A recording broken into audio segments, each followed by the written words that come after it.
I'm breaking all the rules, telling all my business, but I'm ready to go there, and it's time. So lock in. We going there.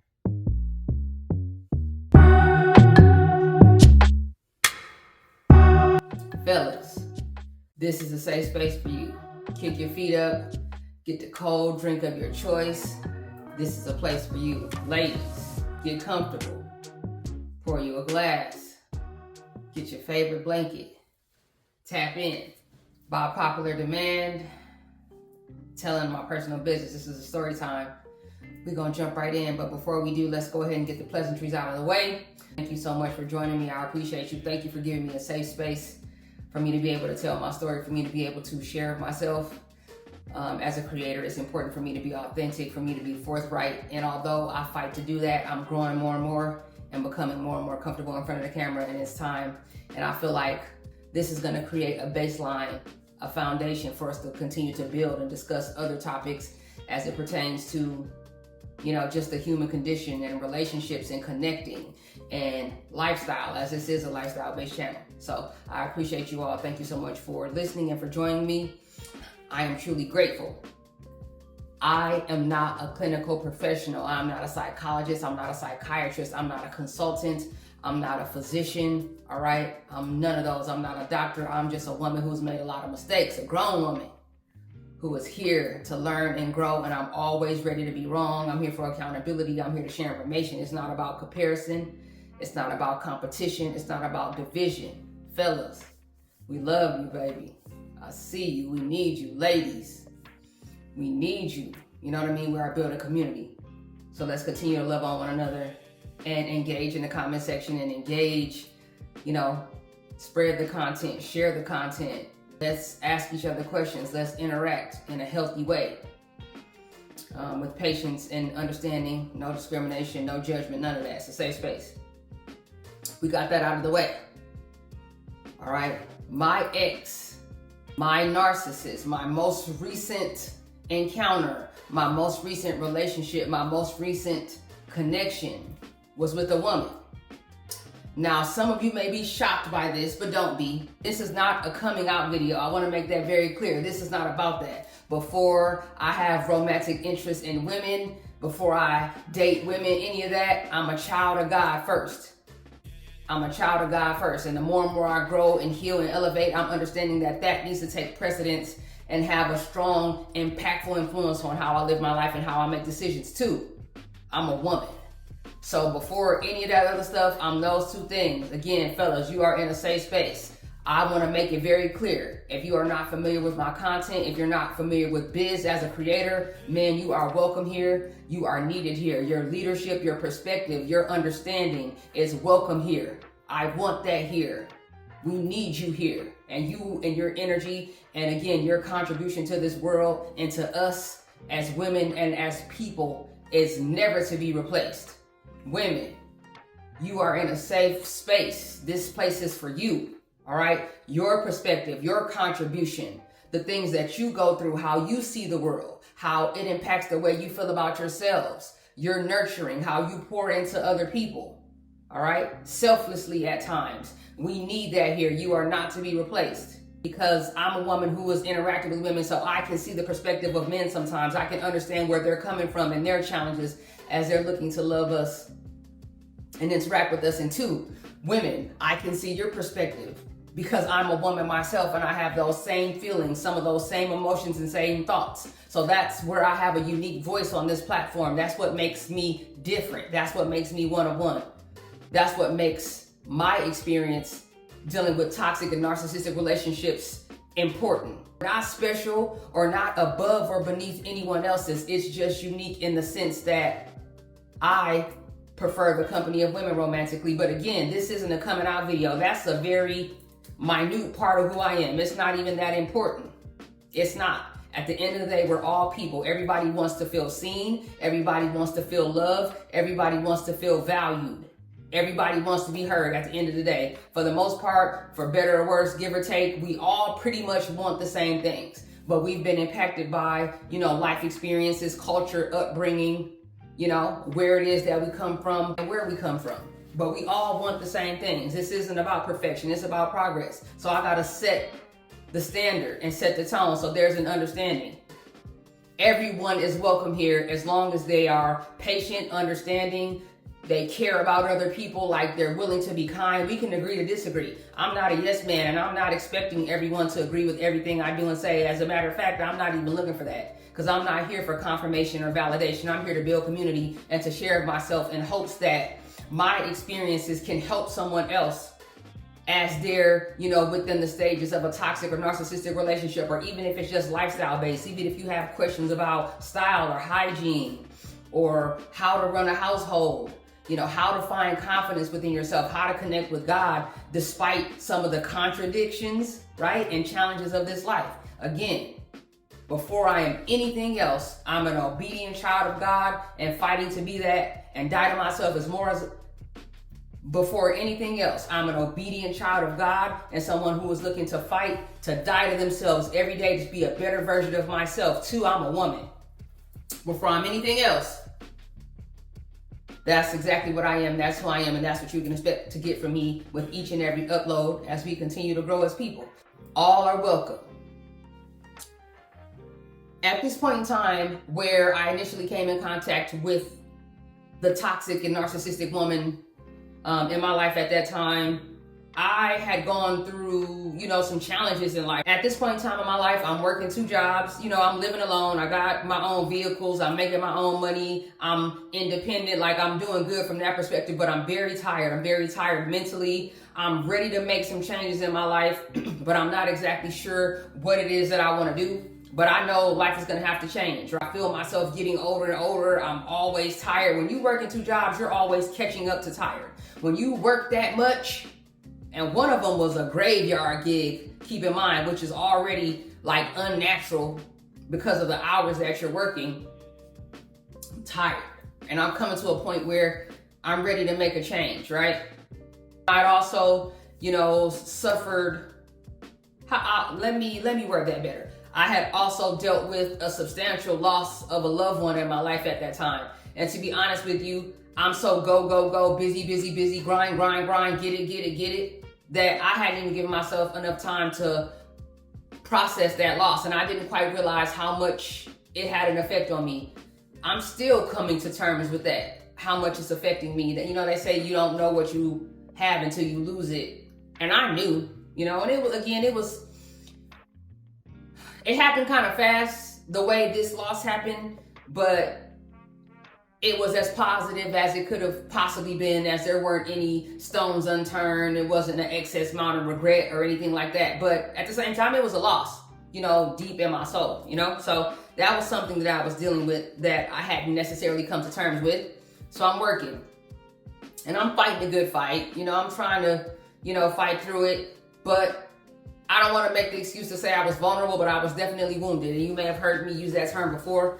I'm not going to give my power away or make any excuses as to say that I was vulnerable, but I was definitely wounded when I met this person. And the woman that I am today wouldn't never have entertained this energy. Like, this person wouldn't have even been able to breathe the same air as me, because I got my boundaries together now. My self-love is where it needs to be. I'm energized. I'm rested. I've made some positive changes in my life from a professional perspective, from a creative perspective, from a financial perspective.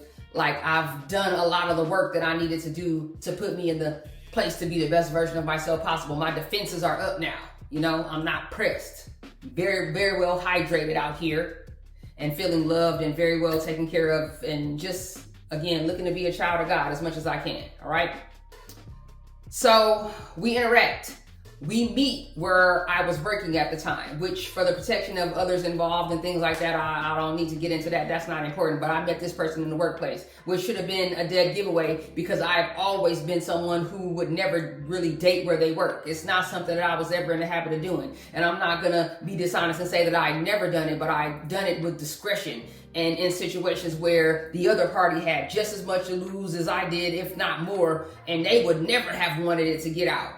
All right, but this wasn't that situation. It just was, wrong place, wrong person at the right time, I guess. You know what I mean? Type vibes. So we meet at work. This is a place where I had worked for a very long time, very well respected, You know what I mean? No problems. In hindsight, she was definitely feeling me out, definitely, you know, peeping how other people respond to me. She was definitely taking in like how other people responded to me and who I was in the workplace, what my reputation was. You know, we had kind of some common acquaintances. You know, she had become cool with some of the people that I had been working with for years. But I tend to be a very low-key type of person, just in my nature and in my energy. You know, I'm not the loud person in the room. I can be extremely personable and I can be extremely social, but I have to feel very comfortable. And I usually do a lot better in intimate or smaller spaces. I'm the type of person, in my energy, I tend to hide in plain sight. I'm not looking for attention, but I will say that I get my fair share, you know? So we're interacting. Obviously, because this is a toxic or narcissistic person, she had other sources of supply, men included. But we'll come back to that in a moment, you know, men included. So after banter, you know, at work, back and forth interactions, you know, quote unquote chance encounters in the break room and stuff like that, I end up at kind of what was like a going away party for somebody. This is someone who I used to work with. Naturally, again, I wouldn't have even gone to a party like this, but this is someone who I worked with, who I got really, really cool with, and she was going away and she wanted me to come by. I was already gonna be out and about, so I promised her I would come by, and I did stop by. The narc was there, all right? And she was there with someone else. But again, I'm not even looking at her like that. I wasn't even really thinking of it like that. When you're a woman who is interested in other women, it's like you come to a place where you can begin over time to differentiate between whether this is just going to be like a platonic thing. I want people to know, like, just because you're a woman who is interested in other women or a man who is interested in other men doesn't mean that you want every woman that you come in contact with. It doesn't mean that you want every man that you come in contact with. Just like how, you know, when you are straight, if you're a woman who likes men or a man who likes women, you don't like every man or woman that you come in contact with just because you like that. It's the same thing. So I wasn't sure what it was going to be. And again, this is where I work. So I wasn't pressing the issue. But I'm starting to feel a vibe. I'm feeling certain energy. This person is taking advantage of opportunities to be where I am. And I can kind of see out my peripheral that they're kind of watching me a little bit. Not there very long. Night winds down. Boom, I leave. Go back to work. Everything is everything. We have a meeting at work where I had to be there on one of my off days. So this person has another opportunity and they're seeing me there like in regular clothes, which we wore uniforms at the time. So you didn't really get a chance to see each other in regular clothes and like as a real person unless you caught them out. So I'm there for a meeting, person sees me, we have an interaction, and finally she kind of just like, hey, let's do something. We should do something. So I'm like, okay, bet. So I left there like, okay, well, you know, it is what it is, we're gonna hook up. So we had exchanged contact information. We decide we're gonna get together. We do that. We go to dinner. Dinner goes really, really well. Whatever, low key, no big deal. We end up going to a low key night spot after that, hanging out. She was actually had already planned to meet some of her friends, but I guess it went well. And she meeting her homegirls, and I'm a woman too. You know what I mean? So she like, just you can just pull up with me. You low key, you don't be tripping. So I'm like, cool, let's go. So we go. Again, night goes great, and from there the love bomb begins. It's one of those things where it's like once she kind of had an opportunity to be in my energy, she saw that I wasn't pressed. I'm not like a crazy person. I made a impression on her friends. Everything was cool. She, you know, decided that this was her prime opportunity to begin the love bomb.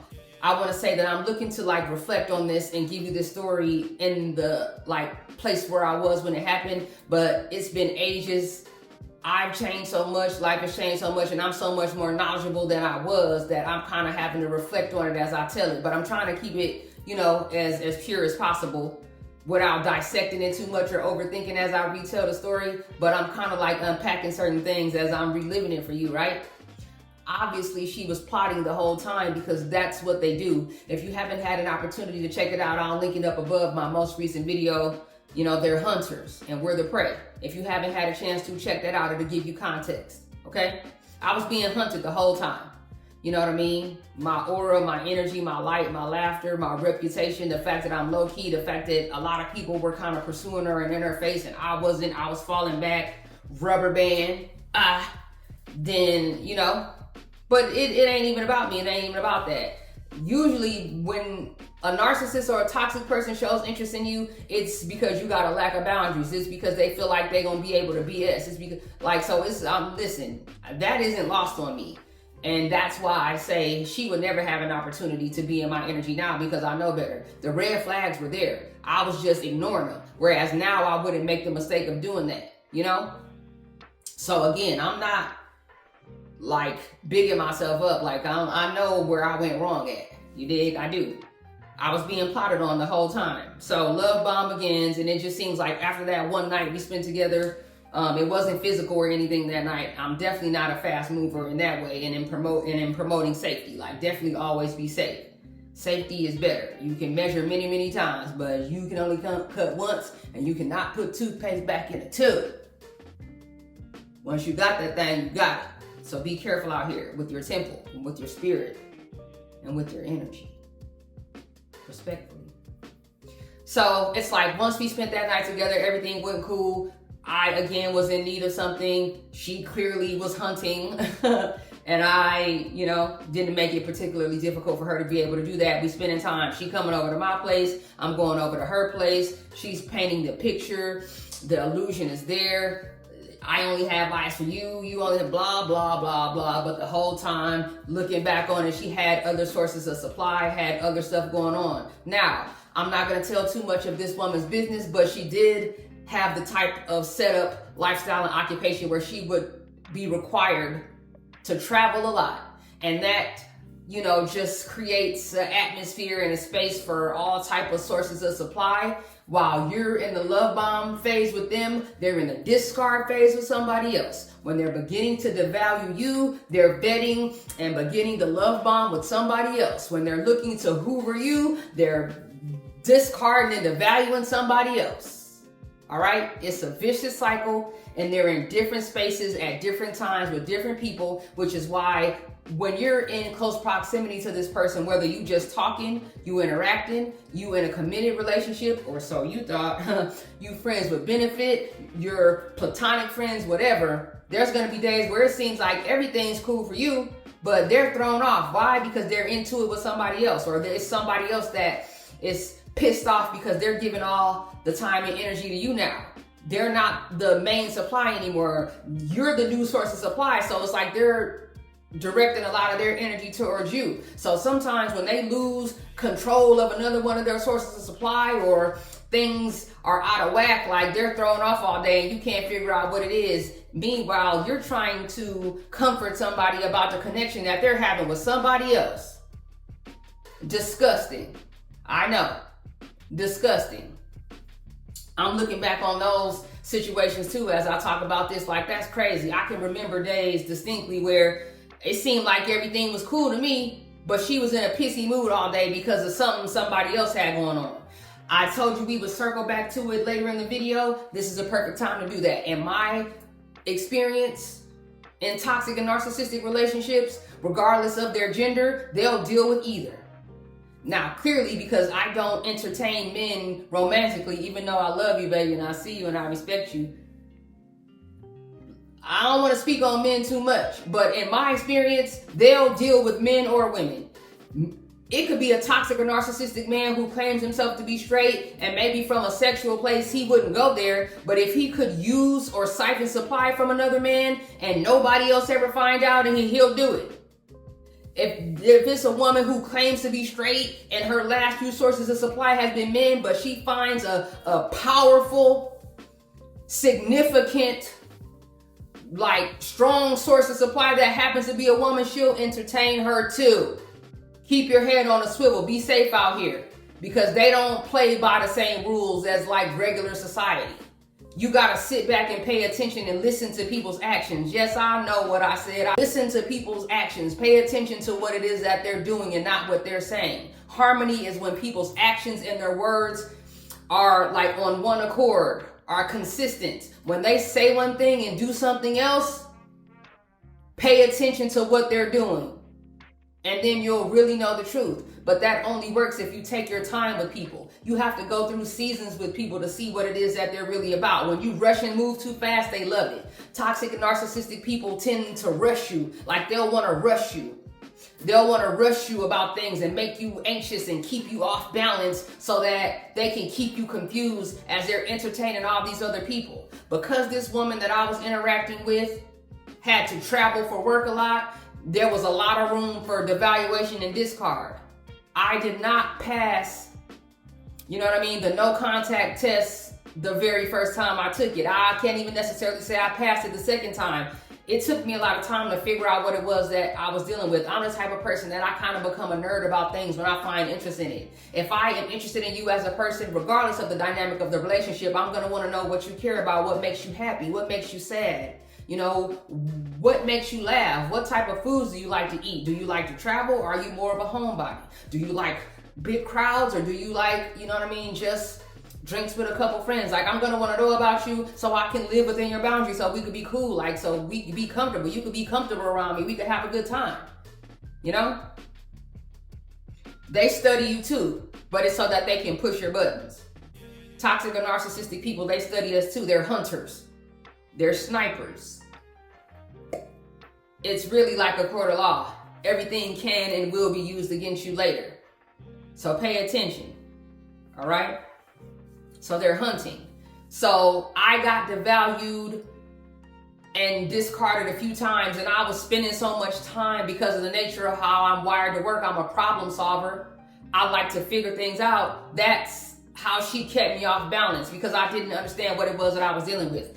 I had been in a few toxic or narcissistic relationships in the past, but I didn't know what that meant. I didn't know what it was. I just thought, oh, me and these people don't fit. Oh, there's something wrong with them. These people crazy. And again, I had my own toxic traits too. All right? I definitely had toxic traits too. I can admit it. But my toxins weren't malicious in another person's direction.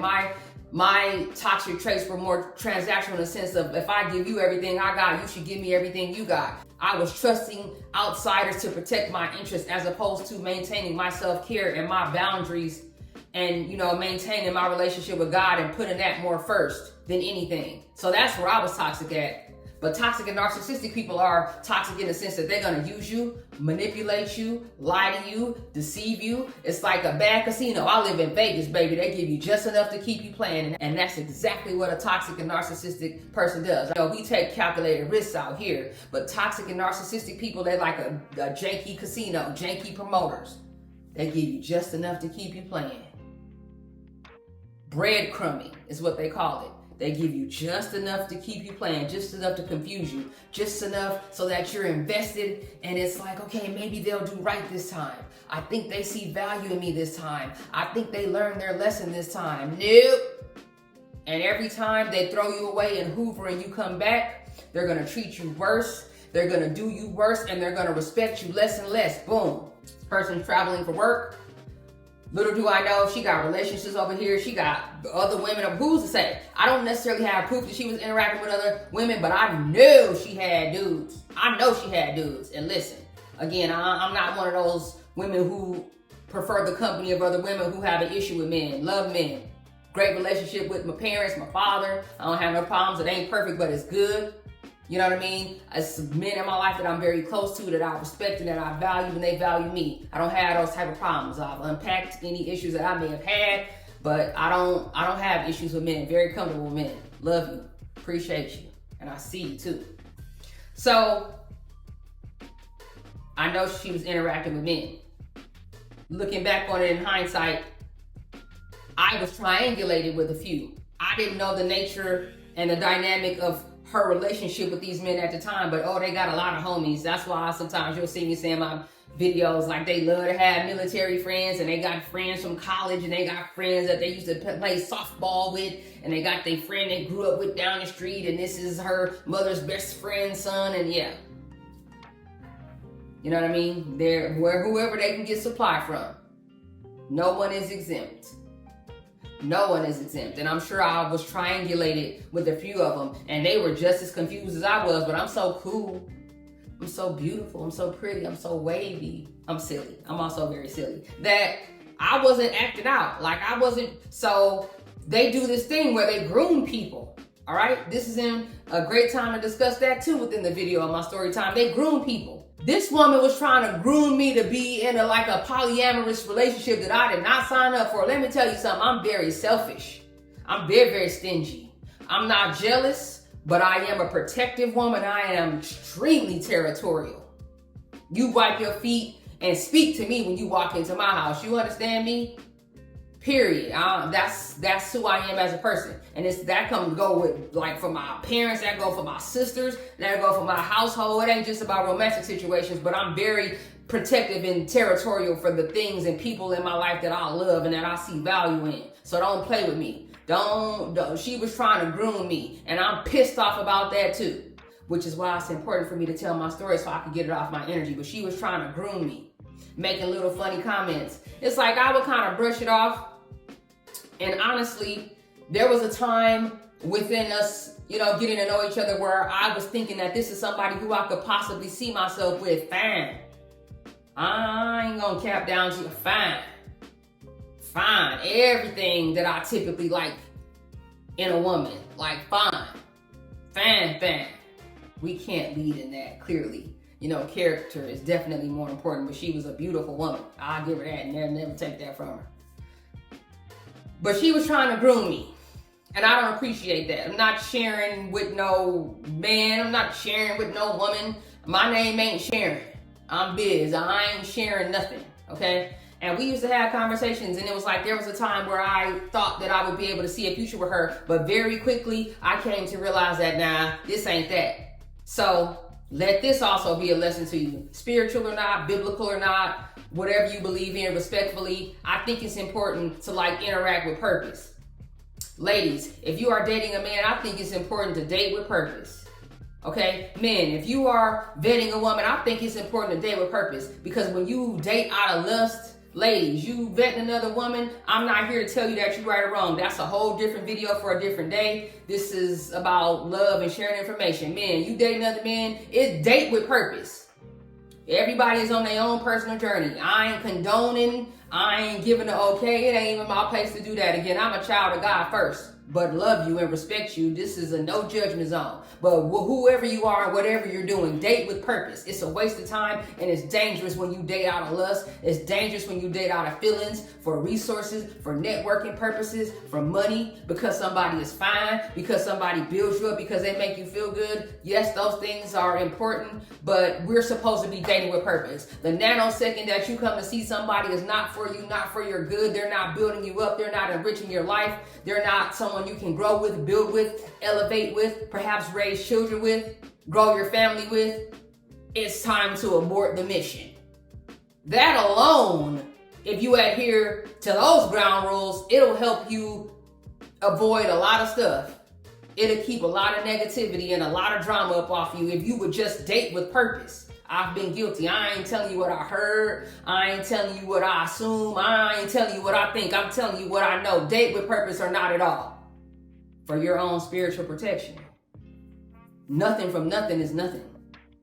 1% of something is better than 0% of nothing. I'd rather be at peace on my own and growing and elevating, getting my money right, getting my body right, getting my mind right, than be miserable laying next to somebody every night, because I'm not dating with purpose. And neither are they, for that matter. Looks will get you there, but they don't keep you there. So I knew this wasn't a long-term thing. So I have to be accountable. I have to be honest. I'm not a victim. I probably was using her, and she definitely was using me, But I was using her in a different way too. I'm not a victim, and I'm not a saint either. It's a reason why we end up in these relationships. Some of us are empty. Some of us are in need. Some of us got low self-esteem. Some of us have low boundaries. Some of us, again, just suffered a big loss in our lives. Some of us just moved to a new town and we don't know anybody. Some of us just lost a great job and we haven't recovered, or, we're down on ourselves. We got the blues, and they came in at a time where, we were kind of more open than we naturally would be. All right, we're human. We're not machines. Humans are not made to be alone. But it's important to value yourself. And I think that, having a close-knit bond with your family, having a support system, will help and take you a long way. Being in a relationship with your creator, respectfully, regardless of how you choose to worship, if you do, I think that that's important as well. That's what got me through. The way I was able to navigate through this and get out, I never would have been able to do solely on my own and come out like intact with my credit, with pretty much, you know, my money. You know, I did suffer some losses, but hey, anything I lost in that relationship, God and the universe gave it back to me many times over. If you haven't had an opportunity to check that one out, I'll also pin that one above my exit strategy video, that get up out of there video, where I talk a little bit more in depth about some of the things I did to ensure that I was ready to get out.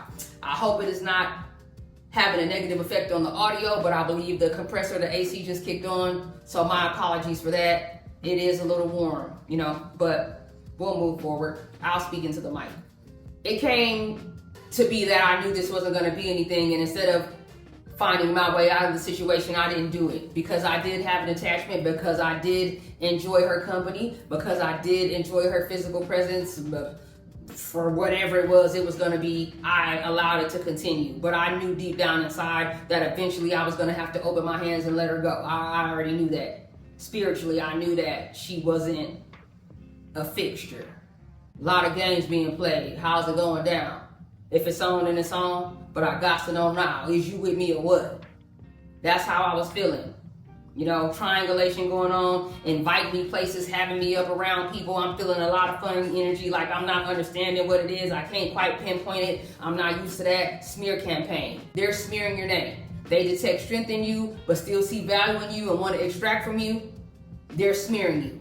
It's not a matter of if they're going to smear you. It's a matter of when they're going to smear you, but they're going to smear you. So I'm not accustomed to feeling that feeling. I usually get love where I go. I smile at people. I'm very polite. I'm very respectful. Introduce myself. I'm the type of person I can walk up to a stranger and introduce myself to them. And I tend to do that because I like to make a great impression on people. I like to make it clear what my intentions are. I like to make it clear that although I am always the danger in the room, I'm not necessarily a threat to you right now. I like to make that clear to people. And I like to vibe. Can I catch a vibe? Can I come through and catch a vibe? I just want to catch a vibe. So they're smearing you. I'm feeling all kind of weird energy. She talking bad about me, bro. Mutual acquaintances at the place where we worked, which up to a certain point, she was no longer working there, right? So that was good. Like, at least I got rid of her in the workplace, but by then the damage had already kind of been done. Some of our mutual acquaintances and coworkers from the job would come over to the house and hang out, like the few people I'd be comfortable with, so they knew. It's people that she knew, people that I knew as well. But she was no longer there. But that did make me feel a lot more comfortable to know that we were no longer working together. So we're interacting. She taking me around people that she knows at her other, you know, place of employment where she works, and I'm getting a lot of weird energy. And I know now, after looking back on it, that she was smearing me. So it's like, Ash, we're going through these devaluations and discards, but I'm accepting Hoovers, and she leaving town and philandering and gallivanting, but then coming back here acting like nothing ever happened. She's been talking bad about me the whole time, so I'm sitting up around people at the function, at the cocktail party, at the dinner, at the cookout, at the sipping paint, feeling away. Like, why is these people looking at me like I smell bad and I knew I'm fresh? Why do I see judgment on people's faces when I know I'm the truth? Oh, they're not going to tell you that they've been smearing you. It's a part of their strategy. And you got to keep in mind, too, as you're unpacking this, depending on where you are in the toxic or narcissistic relationship that you're in, they've done this before and they're going to do it again. You're not the first, you're not the only, you're not the last. So they know there is a beginning, a middle, and an end. You don't know what you're dealing with unless you do, unless you're just a glutton for punishment and you enjoy toxicity. And if you are one of those people, spend some time by yourself and get that together. You know what I mean? Like, work on that. It's a choice. You don't have to be like this, you know? But it's going to take work. So she's sparing me, feeling a lot of weird energy, but I'm continuing to press on. On comes the pandemic. Now, obviously, as you know, during this time, a lot of things were happening. The world was going crazy, a lot of innuendo. You know, people who may have wanted to travel back to the town where they live to be closer to their families. People are stressed out about their jobs. People are getting laid off. Food prices are like changing and skyrocketing.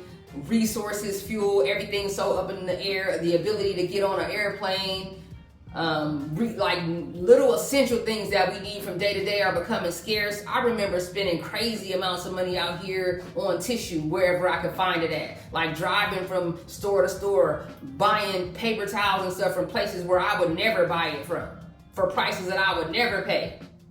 Fear, it's another. I learned a lot. It was a fear-based thinking. So we come to a point where we decided to cohabitate. At this point, she had her own place and I had my own place, but we were spending so much time together.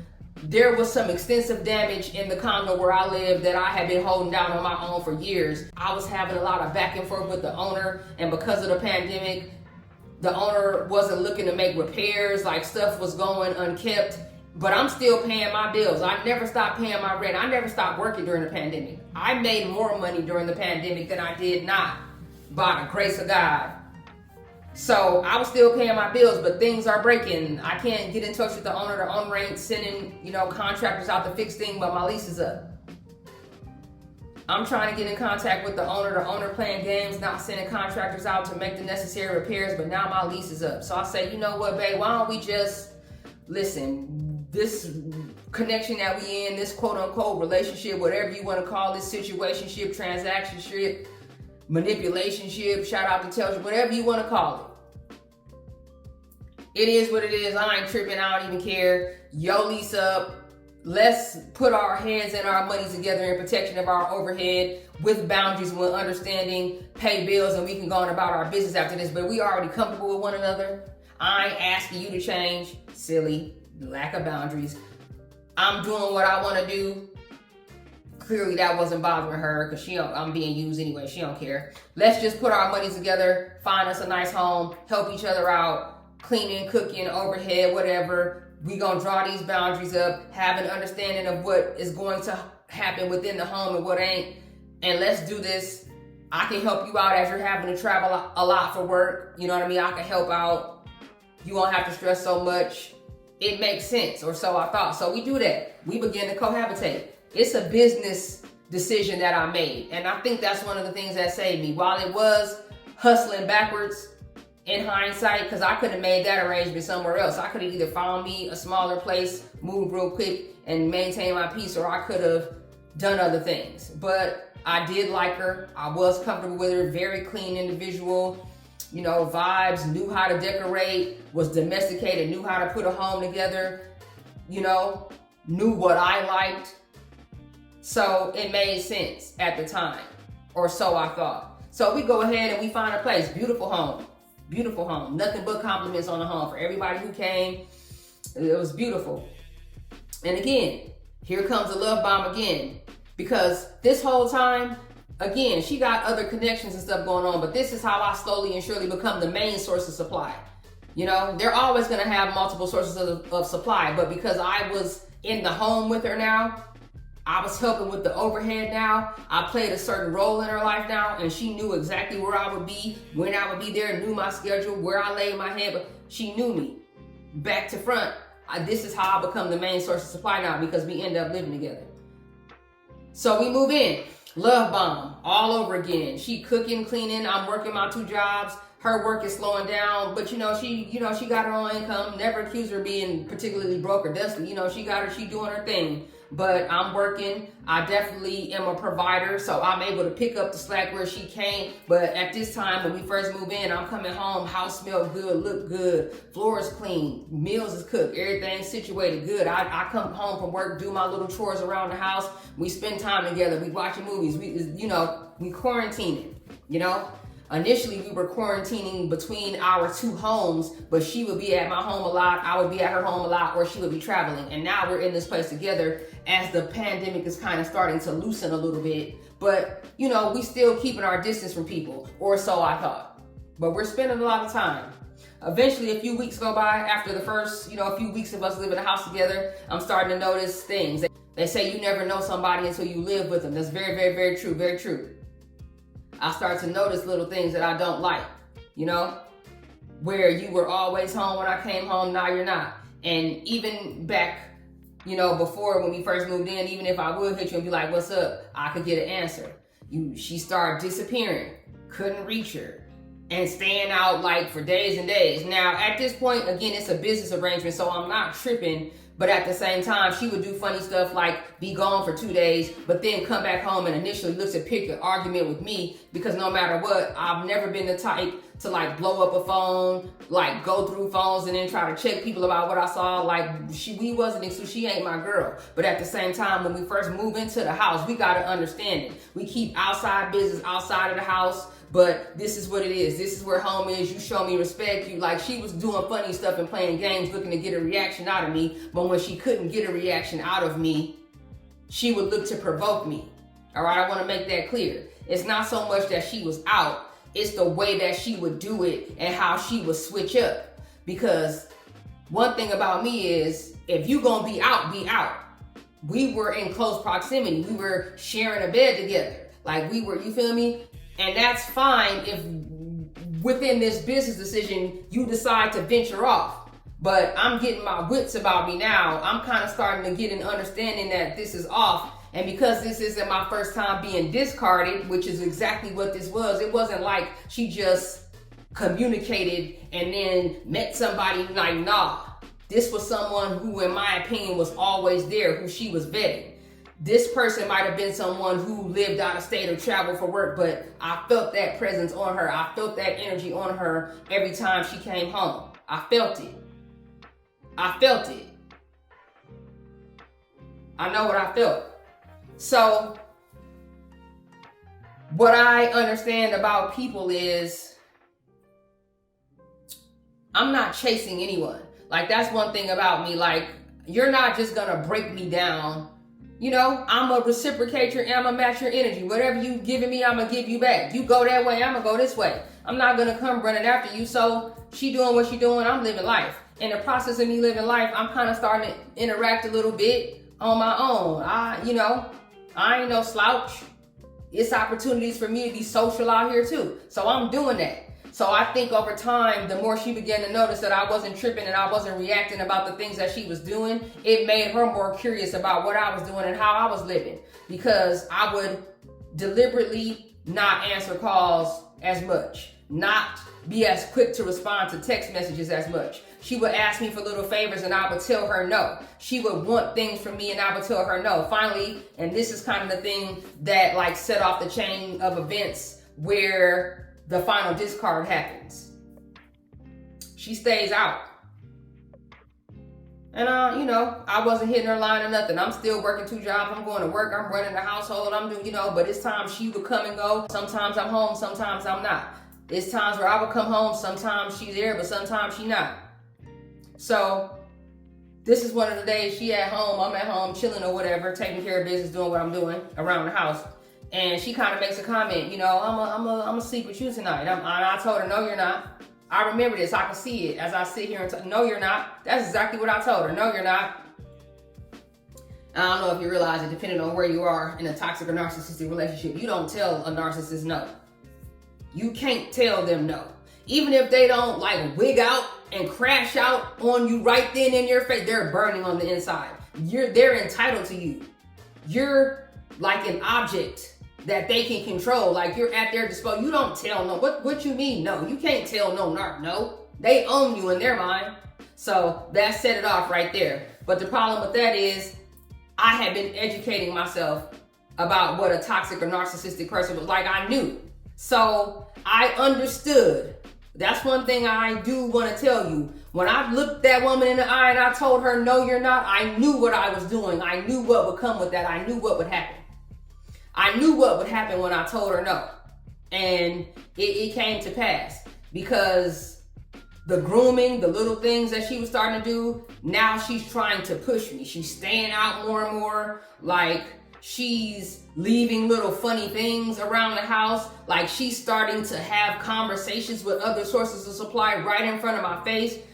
She would be in the kitchen like cooking or doing dishes and like have her tablet like propped up with this person's face on the screen so I could see them and they could see me. That's like double triangulation. She grooming them and triggering me. but I just wouldn't respond to it. I would go in the kitchen, do what I had to do, and I wouldn't pay any attention to it. And then I would wait for the fallout, because I knew that by her looking to bait me and trying to triangulate me and trigger me, if I would exhibit indifference about it, I knew that that would get a reaction. That's the thing about dealing with a toxic or narcissistic person, a narcissist in particular. Like, when you don't show any reaction, that's how they know they losing you. When you flipping out, when you arguing, when you're engaging them, when you're entertaining them, they know they still have a place with you. They know they still got a chance. But when you don't respond to them and you're non-reactive and it looks like you're moving on, stay tuned for part 2.